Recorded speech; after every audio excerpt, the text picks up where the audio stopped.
Hello students, I am Professor Ramkumar Agarwal. Today is our first lecture. Initially, we'll have little introduction about our subject engineering mechanics. To begin with, we'll understand what is mechanics first. Mechanics deals with the facts and analysis of the forces acting on a body or a particle, which may be at rest or which may be in motion. If the body or particle under the influence of forces is at rest, it is called as statics. If the body or particle under the influence of forces in motion, it is called as dynamics. Now, what are the, let's understand the examples of statics. Force analysis of the building, bridges, dams, poles, towers, it all comes under the statics. Motion analysis of car, bus, train, helicopter, aeroplane, this all comes under dynamics. In the definition of subject mechanics, we have come across the words like body or particle or the word forces. So we need to elaborate all these words before we further move ahead. Now, first we'll understand now particle. What is particle? It is a point mass. It does not have any dimensions. Now, what is body? Body is made up of large number of particles, small particles held together by cohesion. Body may be rigid or body may be deformable. Rigid body is one which can retain size and shape under the influence of external forces. Deformable body is one which cannot retain size and shape under the influence of external forces. Now, let's understand what are the important assumptions in our subject mechanics. First, all bodies are assumed to be rigid. We do not come across force analysis of deformable body. We come across the analysis of only rigid bodies. So we'll not come across deformed body at all. Now, next assumption on the subject is what? If the dimensions of the object are given, it is treated as rigid body. If the dimensions of the object are not given, it is treated as particle. I repeat once again, if the dimensions of the object are not given, it is treated as particle, and if the dimensions of the object are given, it is treated as rigid body.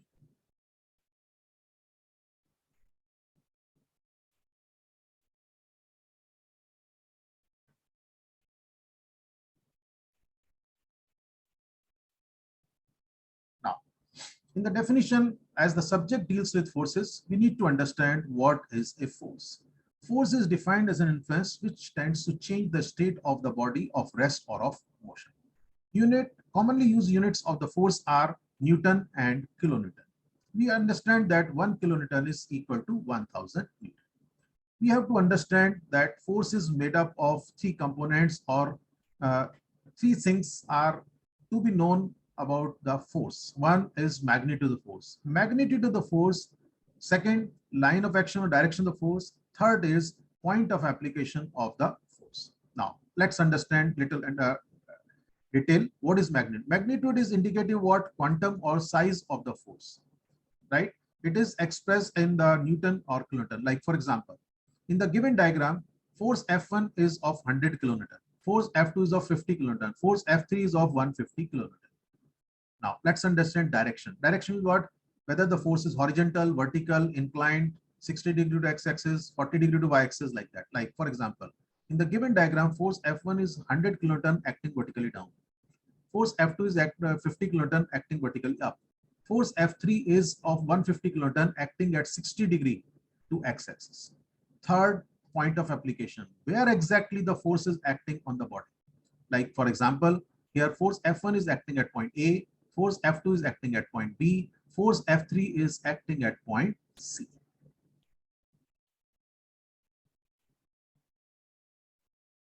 Next, we come to the force system. Next, we come to force system. Number of forces acting together on a body or particle form a force system. Force system can be classified as coplanar. I mean, all forces lie in one plane, or non-coplanar, which also we call it as space force system. Whether it is coplanar or it is space force system, further classification is that coplanar force system is further classified as concurrent, parallel, and general. Similarly, even space force system is also classified as concurrent, parallel, and general. In this chapter, we will be covering resultant of coplanar forces. Now, as coplanar forces are of three types, so three types of the problems will exist in this chapter. One will be resultant of concurrent force system, resultant of parallel force system, resultant of general force system.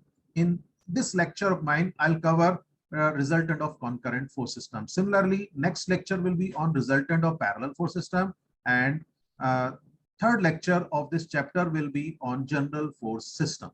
Now, we have to, before we take up the first type, that is resultant of concurrent force system, we need to understand the classification of the force system at length, because this is nothing but like, backbone of the subject. We need to know what is coplanar force system, what is space force system, what is concurrent, parallel, and general force system. Now, let's come to now, we are coming back to coplanar force system. What do you mean by coplanar force system? If the lines of action of all the forces acting on a body or particle are in one plane, it is called as coplanar force system.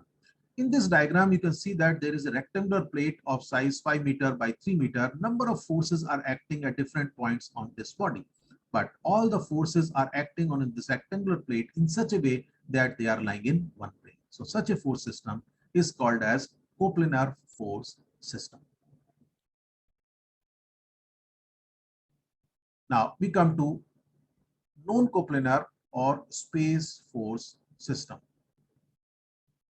Now, here we have considered a rectangular box on which number of forces are acting at different points, but you can observe that this rectangular box will define 6 planes. 6 faces are there, 6 planes are there. So you can see that you consider any plane, you'll see that few forces may lie in that plane, but not all. Like for example, we talk about top face. On top face, this 10 kilonewton will lie, 20 will lie, and 10 will lie. Other 3 will not lie. So it is called as non-coplanar. That means all forces acting on the body do not lie in one plane. Suppose we take this face on which this 8 will lie, 10 will lie, 5 will lie, 5 will lie, but these 2 will not lie. So such a force system is called as non-coplanar or space force system. We will be studying this chapter also at later stage. To begin with, we study as a first subject, first chapter, which is most important in our subject, that is resultant of coplanar force system. Now we are coming to the coplanar force system classification. First is coplanar concurrent force system, right? This will be forming our type 1 resultant of coplanar concurrent force system, which will be covering at length in this lecture. Now you can see that what is concurrent force system? If lines of action of all the forces acting on a body or particle are passing through one point, it is called as concurrent force system. Like in this diagram, can you see that all forces acting in this diagram are passing through point 2. So we say that this force system is concurrent at point 2. Of course, all forces are lying in one plane. So this is coplanar concurrent force system. In the second diagram, you can see that this 10 kilonewton and 20 kilonewton are acting at B. 15 kilonewton, if we extend line of action, is passing through B. 20 kilonewton, if we extend line of action, will pass through B. That means all forces are concurrent at B. So this is also example of concurrent force system. Concurrent force system does not mean that forces acting at a point only. Forces may act on a body, but lines of action of all the forces will pass through one point.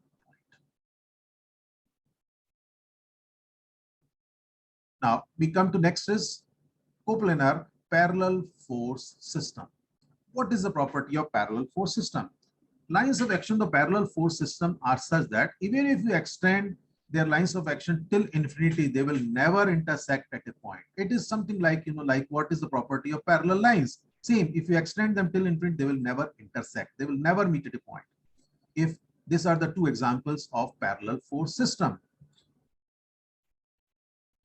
Now you can see that this is first example of parallel force system where all forces are in one direction.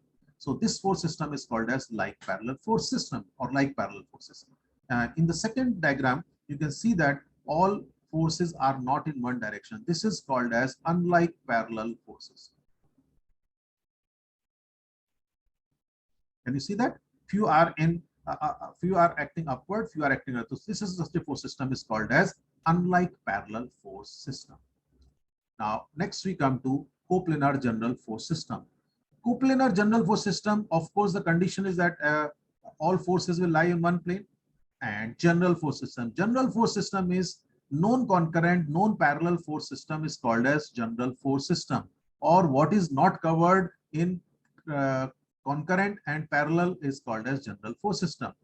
The identification of this force system is that all forces acting on the body are not passing through one point. Can you see that number of forces acting on this rectangular plate are not passing through any point, right? Also, all forces acting on this rectangular plate are not parallel. So non-concurrent, non-parallel force system is only called as general force system. Students, this classification is very, very important for us to learn subject mechanics, right? That's why I have detailed in at length, right? Now, in the first chapter, which is resultant of coplanar forces, we will be covering it in 3 lectures. My first lecture now, I'll be discussing that resultant of concurrent force system. In next lecture, it was second lecture of this chapter will be on resultant of parallel force system, and third lecture of this chapter will be on resultant of general force system. This is one of the most important chapters of the subject. Now we come to next article. We will be discussing it at resolution of the force. Question arises, why resolution of the force is needed?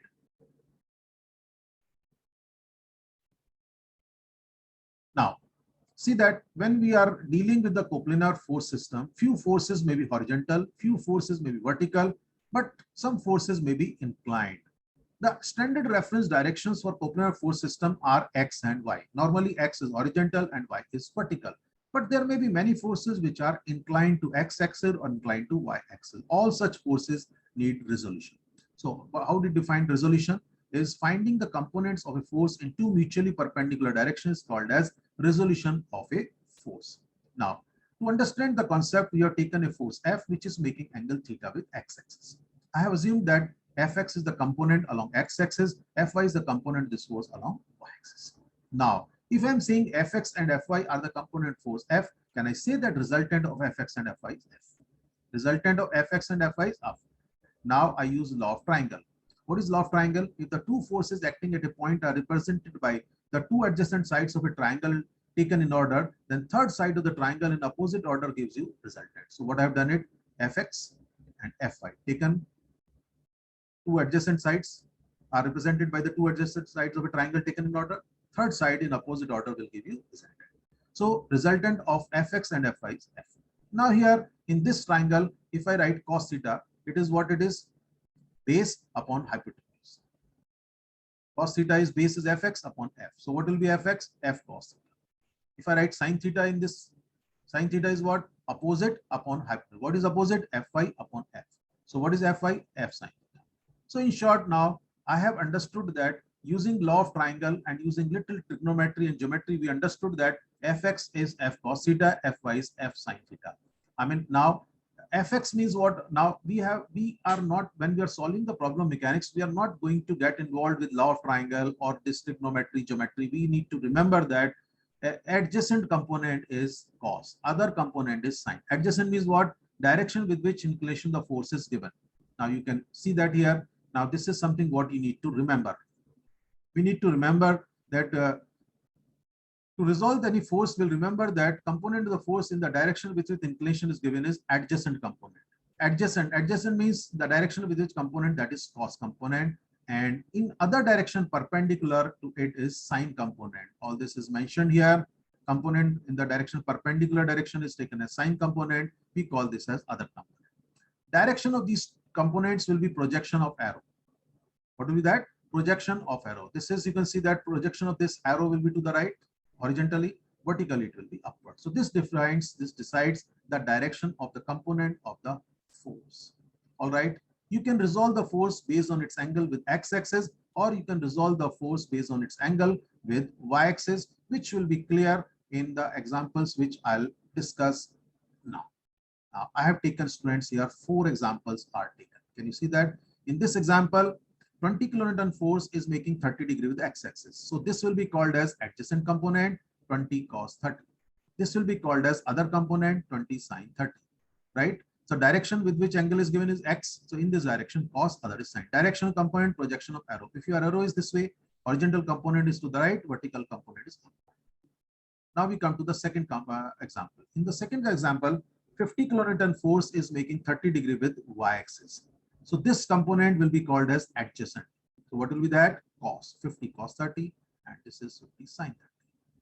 Now you can see that arrow is this way. So its vertical component will be down, horizontal component will be towards right.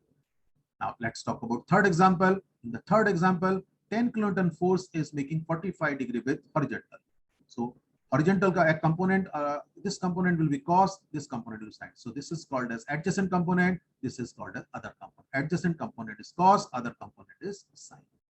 Directional component will be projection arrow. Since arrow is this way, its horizontal projection will be to the left, vertical projection will be down.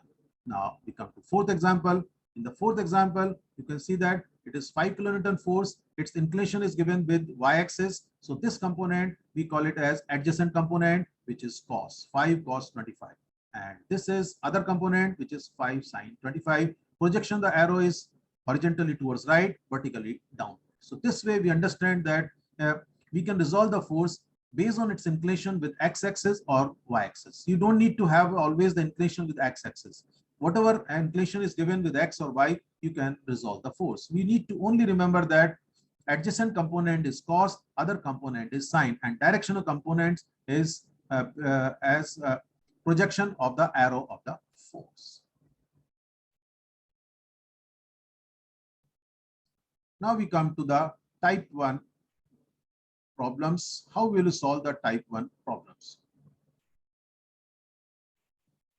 Now, I have written my type 1, which we'll be covering in this lecture. What is my type 1? Resultant of concurrent force system. Now, what is type 1? Resultant of concurrent force system. I have mentioned here the steps which are to be followed to solve the problems of type 1, that is concurrent force system. Now, what will be step 1? You will draw the given diagram where you will find that all forces are passing through one point. You will resolve all the inclined forces along x-axis and y-axis. Next step, you will find sigma fx. What is sigma fx? Algebraic sum of the component all forces in x direction. Here we take sign convention, towards right as positive, towards left as non. Universal sign convention, we can call it when you are finding sigma fx. Sigma fx means algebraic sum of the component all forces in x direction. Towards right component is positive, towards left is negative. This way you will get a net force in x direction. Next, we find sigma fy, algebraic sum of the component of all forces in y direction. By taking here, we take the sign convention, upward positive and downward negative, right? This way we get sigma fy. If you have the numerical values, you will have sigma fx and sigma fy. Sigma fx will be like net force in x direction, sigma fy is like net force in y direction. If you have the numerical values, you will draw a diagram with sigma fx and sigma fy with correct direction. But right now I don't have the numerical values, so I have drawn a diagram with sigma fx and sigma fy. I took sigma fx positive, that is to the right, sigma fy upward, that is shown like this. Now the resultant will be r, making angle alpha with x-axis. You can take alpha with y-axis, but we will follow a standard practice of taking always inclination of the inclined force with x-axis. Now again, using law of triangle, sigma fx and sigma fy are represented by the two adjacent sides of a triangle taken in order, so that their third side will represent the resultant in magnitude direction. Now using this from the trigonometry, you can understand r is equal to square root of sigma fx square plus sigma fy square. Tan alpha is equal to opposite sigma fy upon sigma fx. So alpha is found as tan inverse. Now, very important part before we take up the first sum of this type is that never skip this diagram. This diagram is essentially required. You cannot skip this diagram. If you are skipping this diagram, that means you are not understanding the importance of vectors in mechanics. Yes, this diagram is not required to be drawn. This diagram has been drawn to make you understand how these two formulae have been arrived. Are you very clear? You have to draw this diagram. Second point, which should be remembered, that you apply these two formulae based on this diagram. And this diagram is having sigma fx and sigma fy in correct direction. So you don't need to take anything negative. Sigma fx and sigma fy will always be taken positive whenever I am using these two formulae in the chapter also. So we are ready to start with the problems.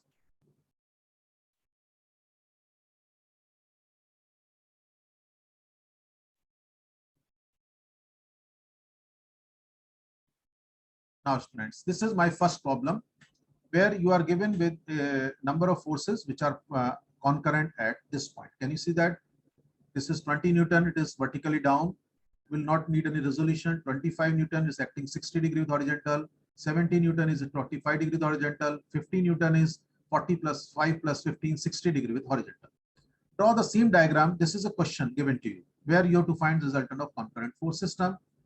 Now we draw this diagram little to bigger scale so that everything can be marked on that easily. Now we have drawn this diagram.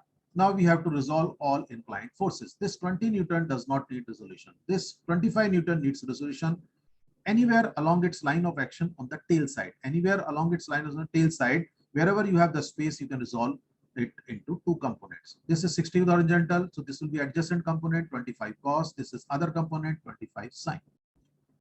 Adjacent component is direction will be to the right, since projection of this arrow will be to the right. This direct component will be vertically down, since projection of arrow will be down.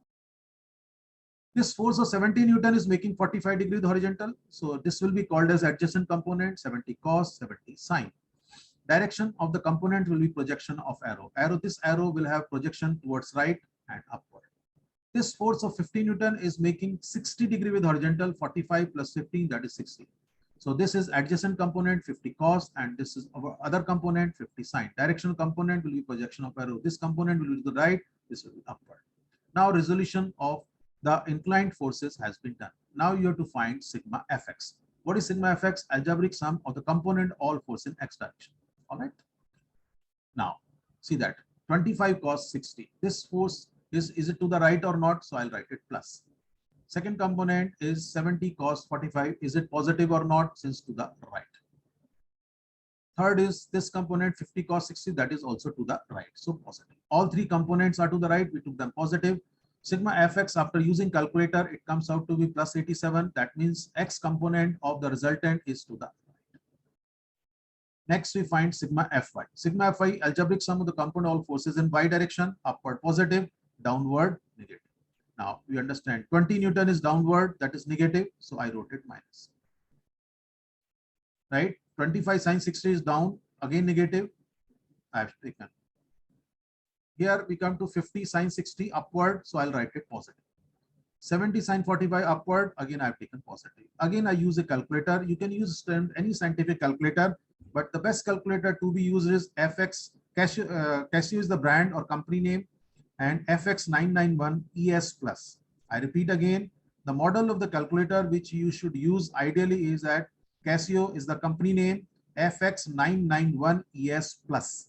This calculator is available in the stationery stationery or book stalls, and its cost must be somewhere around 800 to 1000 rupees. Any other scientific calculator, any known programmable calculator is allowed in any engineering examination, right? Make sure that this calculator is good quality. You can buy it and it is definitely going to be worth. It has many good functions. Now, after this, you have got sigma fx and sigma fy. Now, sigma fx and sigma fy are to be represented by on a diagram with the correct direction. Sigma fx positive, so we have shown it to the right. Sigma fy is positive, I have shown it upward. So resultant will be like this or not, making angle alpha. Now you have to find R. R is what? We have developed a formula. R is square root of sigma fx square plus sigma fy. Substitute the value of sigma fx, substitute the value of sigma fy, use your calculator, you'll get resultant 100.9. How will you get 10 alpha? Sigma fy upon sigma fx. Substitute the value of sigma fy, substitute the value of sigma fx, you get alpha. So this way, we have understood the first problem on resultant of concurrent force system.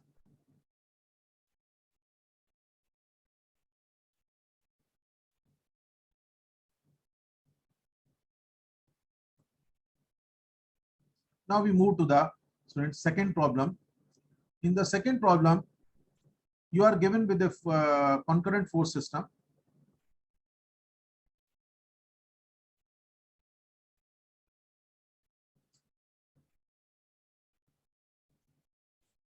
Now you are given with the concurrent force system.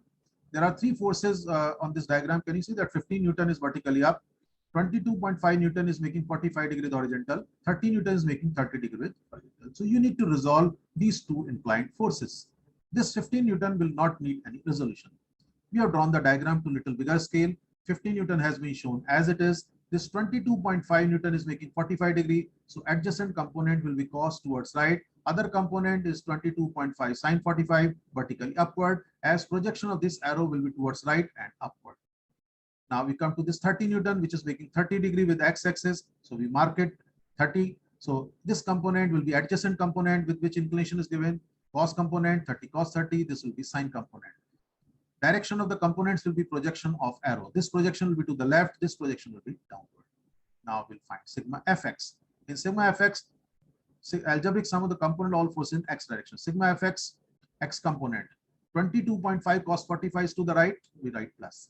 30 cos 30 is to the left, negative. We got it minus 10.0. Now minus indicated that net component of the resultant in x direction is to the left. Now we find sigma fi. Sigma fi 15 is upward, positive. 22.5 sine 45 is upward, positive. 30 sine 30 is downward, so we'll take it negative. We use calculator, we found it plus. Plus means what? Vertical component of the resultant is upward. Now we will draw a diagram. We have shown sigma fx in this diagram to the left since it was negative. Sigma fy is positive, that means it is upward. Now you use the formula R is sigma fx square plus sigma fy square root of that. Now here, important point, not to substitute anything negative. Why you not to substitute? Say 10.07 was negative here, but negative goes once we have shown the result sigma fx to the left. Okay, so you'll substitute here positive values only. 10.07 sigma fx, 15.91 sigma fy, you got use a square root of that, then you got 18.3. So this is your resultant. How will you get angle? Tan alpha sigma phi on sigma. Again, no negative in this calculation. So you got alpha as, it is by mistake, it is printed as 857. It is not 857. 8 has come in the printing extra. It is what it is, 57.67 degree. It is what it is, 57.67 degree. You can just mark this as small correction. This is, I think it is well understood. That is the printing.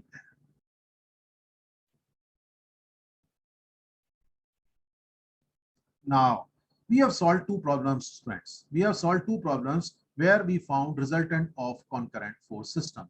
We have used you have used two formulae. We have used it in this. R is square root of sigma fx square plus sigma fi square tan alpha sigma fi on sigma fx. Now, based on that, three conclusions can be drawn. These conclusions are very, very important. Now, what are these three conclusions? If we are given with a problem in which he says the resultant is horizontal.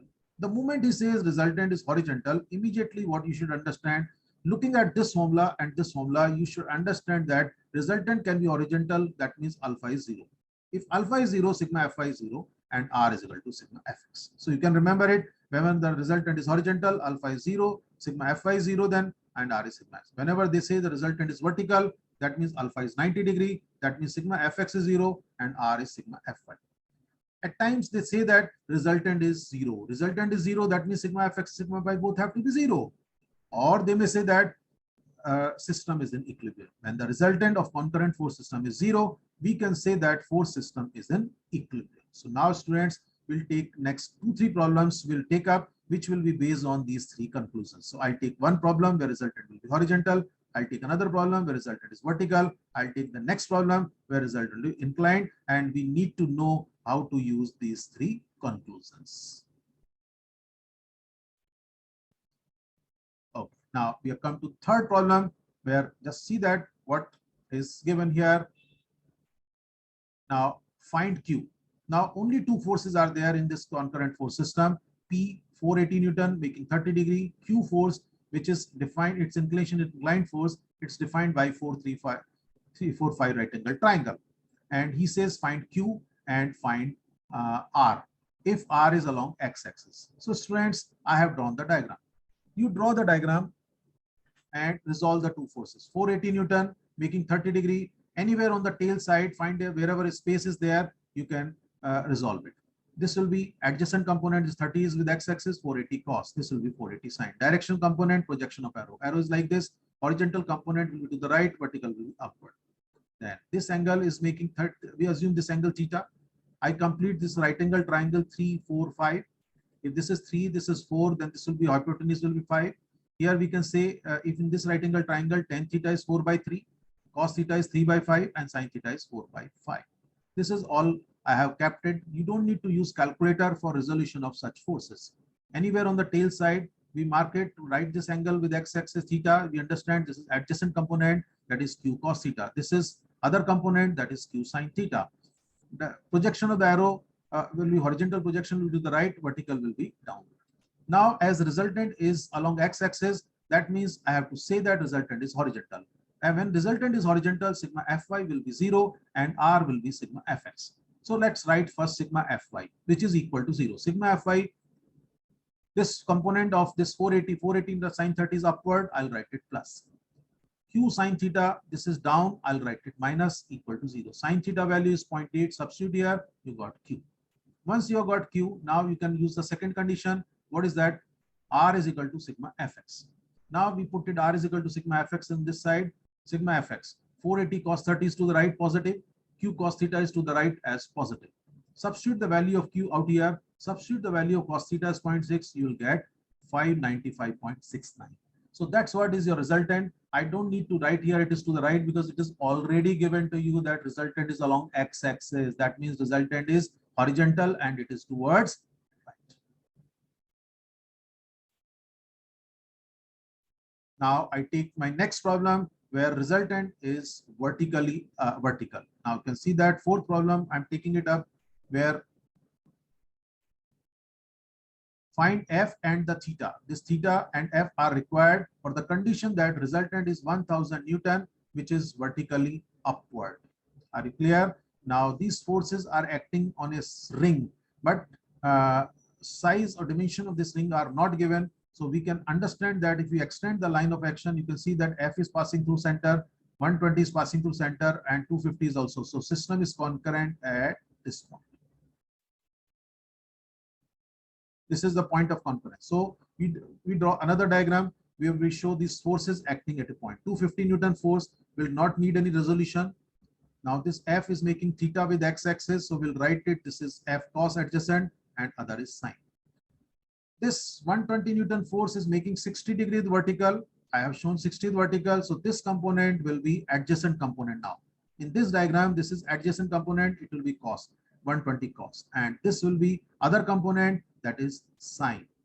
Hope it is understood to everybody. Now after this, what we understand, adjacent component is cos directional component. This will be vertically down, right? Projection, this will be horizontally towards left. Now in this problem, he has given R is vertical.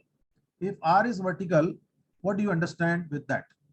R is vertical, that means sigma fx is 0 and R is sigma fy. Sigma fx, we write sigma fx is plus 250 since to the right, f cos theta minus since to the left, 120 sin 60 to the left, that's why minus, right? If we simplify it, we get f cos theta is 146.08. We get it f as 146.0.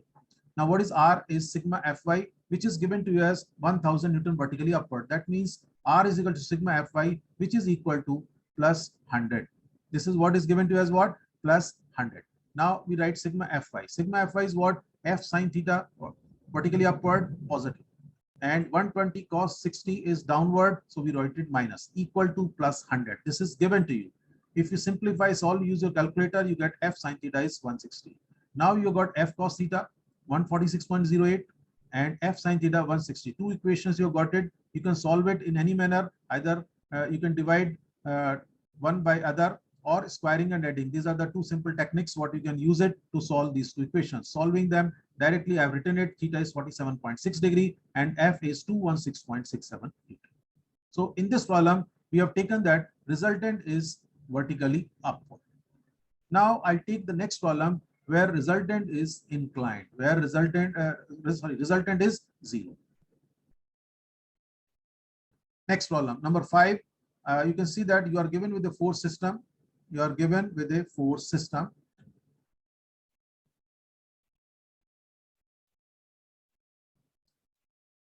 Just see that your given problem is find P and Q so that resultant is 0. You can see that there are 5 forces which are concurrent at this point. What are the 5 forces? 30 Newton, 50 Newton, P, Q, and 40 Newton. All right. Which forces will need resolution? 40 Newton and Q. This 50 Newton, 30 Newton, and P will not need any resolution. So we draw the diagram little bigger in size, 50, 30, P, we have marked it. Now we come to here 40. this is at 60 degree with the horizontal. I write it from here. And this is adjacent component 40 cos 60 to the right, and this is 40 sin 60 vertically upward, as direction of component will be projection of arrow. This force Q is making 20 degree with horizontal, so we'll mark it 20. Then Q cos to the, this will be adjacent component, Q cos 20. This will be other component, sin component. Direction of the component will be projection of arrow. Horizontal projection of force Q will be to the right, vertical projection will be down. As he has given that resultant of the 5 force is 0, that means sigma fx and sigma phi both will be 0. So we will use one by one. Sigma fx is equal to what? Is 50, sigma fx is what? Q cos 20 is to the right positive, 40 cos 60 is to the right positive, 30 is to the left negative. You get value of Q. Then we come to sigma fy. Sigma fy we write it plus 50 since upward, minus p since downward, 40 sin 60 plus since upward, Q sin 20 since downward equals 0. Value of Q will be substituted here and you'll get the value of P. You'll get the value of P. All right. So in this, we were given in this problem, we were given that resultant is 0. That means we can also say that system is in equilibrium. Find the value of P and Q so that system, given concurrent force system, is in equilibrium. Now, in the next problem, I have taken where resultant is given and force system is having 4 forces. Now, question problem number 6, find force F4 so that R is shown. That means resultant is completely given in the force system. Resultant is completely given in the force system and force F4 is completely missing. Force F4 is completely missing into that. Now, this is the given diagram. You can see that this is the given diagram. You can see F1, you can see F2, you can see F3, you can see resultant. What is missing in the diagram is R. R is missing into the diagram. I am assuming that let X and Y will be the horizontal and vertical component force F4. This is, friends, simplest way of taking up this sum. Some of the teachers, they say that mark the force F4 in the diagram, resolve it and then solve it. I do not suggest it. Simple way is that don't show F4 in the diagram, but F4 is there. We will take it into our working. So I have written X and Y as the horizontal and vertical component force F4. Now, rest all forces will be resolved. Can you see here? This 300 is making angle 30 with x-axis. So this is adjacent component 300 cos 30. This is other component 300 sin 30. This 500 is making 30 with vertical. I wrote 30 with vertical. So this becomes adjacent component 500 cos 30, 500 sin 30. Direction of components will be horizontal component, projection will be to the left, vertical will be down. This is 400 making 45 degrees horizontal, 400 cos, 400 sin. Right? This is resultant 800, which is given 50 degree with horizontal. So we resolve it 800 cos 50, 800 sin 50. Horizontal component will be to the right, vertical component will be downward. So sigma fx is towards right, sigma fy is vertically down. So this 800 cos 50 is nothing but sigma fx, horizontal component resultant. This is vertical component resultant, 800 sin 50. Now, we have resolved all the forces. We need to write now sigma fx. Sigma fx is already known to us. It is 800 cos 50. All right. And sigma fy is known to us 800 sin 50 is downward. So downward means what? It is negative. Now we write sigma fx. First we take x only because we should not forget this x. I wrote x. Then I'm writing 500 sin 30 since to the left, 300 cos 30 since to the left, 400 cos 45 plus since it is to the right. This is all we have written it into this part is equal to 800 cos 50. This is 800 cos 50 sigma fx positive since towards right. If you solve it, you get value of x. What is value of x? Plus 741. That means x component of the force F4 is towards right. Now we find sigma fy. Sigma fy, first I'll take y component, that is vertical component. Then I am taking, this is 500 sin 30, which is down, so negative. 300 sin 30 upward positive. 400 sin 45 positive since upward. And equal to sigma fy is given to you me 800 sin 50. It is downward, so I wrote it minus. Again, I solve this equation. I'll get y as minus 612. What is indicative that vertical component of force F4 is downward. Now I draw another diagram showing x and y to correct that. X was positive, we have shown to the right. Y is negative, I have shown it downward. Now negative nature of x and y is now gone. you will be writing what is F4 x square plus y square square root of that. So x value we substitute, y we substitute, and write in the formula you get F4. Then what you get, how you get tan theta is y upon x. Substitute the value of y and x. No negative. Again, I'm repeating, while finding F4 and theta, no negatives to be substituted because this working is based on this diagram, right? Here, negative nature of y is gone once we have shown it down. Hope this is all understood to everybody. Now we move to the next and the last problem of this type. It is problem number 7 I'm taking. Now what is given in that? In this, 3 concurrent forces are given, 200, 150 and 100. Their inclinations are mentioned. And he says that find resultant and angle alpha. Find resultant and angle alpha for what condition? That resultant is vertical. Resultant is vertical. So students, we have already understood that if resultant is vertical, sigma fx should be 0 and r will be sigma fy. This is what we had already concluded. We have already used it. So we draw the given diagram. We draw given diagram. In the given diagram, we resolve all the 3 forces. This 200, we resolved it. This angle is alpha with x-axis, 200 cos, 200 sine. Clear? Adjacent component is cos, other component sine. Directional component, projection of the arrow. This 100 Newton is making alpha, 100 cos, 100 sine. 150 Newton force is making angle 30 plus alpha. So this is cos component, this is sine component. Projection of the components will be projection of arrow of the force. All right, let's write sigma fx. Sigma fx here is 100 cos alpha to the right, positive. 150 cos 30 plus alpha is positive since to the right. 200 cos alpha is to the left, negative, equals 0. Little simplify that. You can write it as 150 cos 30 plus alpha, on right side 100 cos alpha. Here you have come across, can you see that this is cos c plus d? So we'll have to open it here. Cos c plus d is equal to cos c cos d minus sin c sin d. Further simplify that, you can take 150 on the right side, so it will become 0.667 cos alpha. Here cos 30 is 0.866 cos alpha minus sin 30. Sin 30 is 0.5 sin alpha. Now it has equation in sin alpha and cos alpha terms. I take sin alpha terms on left side, cos alpha terms on right side, so you get it like this. Then sin alpha upon cos alpha, 0.199 upon 0.5, 0.398. This gets me the value of tan alpha as sin alpha upon cos alpha is 10 alpha, 0.398. You take tan inverse, you get value of alpha as 21.7. Then alpha angle has been obtained for the condition that resultant is vertical. Then R is equal to sigma Fy. Sigma Fy means vertical component of forces are summed up, right? Upward positive, downward negative. Can you see that here? This component is 200 sin alpha, downward negative. 100 sin alpha, negative, downward. 150 sin 30 plus alpha, negative since downward. Is that all understood to everybody? Now the value of alpha is substituted in this equation. You get it minus 228.64. All right, 228.64. That is vertically downward. This way, students, we have covered type 1 problems of this chapter, that is resultant of coplanar forces. In the next lecture of mine, we will be covering resultant of parallel force system, and third lecture of this topic will be on resultant of general force system. Well, students, if you want to refer to more problems solved as well as unsolved, you can refer to my book, right, which is available on Amazon. Its link is given in the description of this lecture, this video lecture. All right, you are also advised to you are requested to subscribe to this YouTube channel so that you will continue to get the updates about my further lectures. Thank you very much.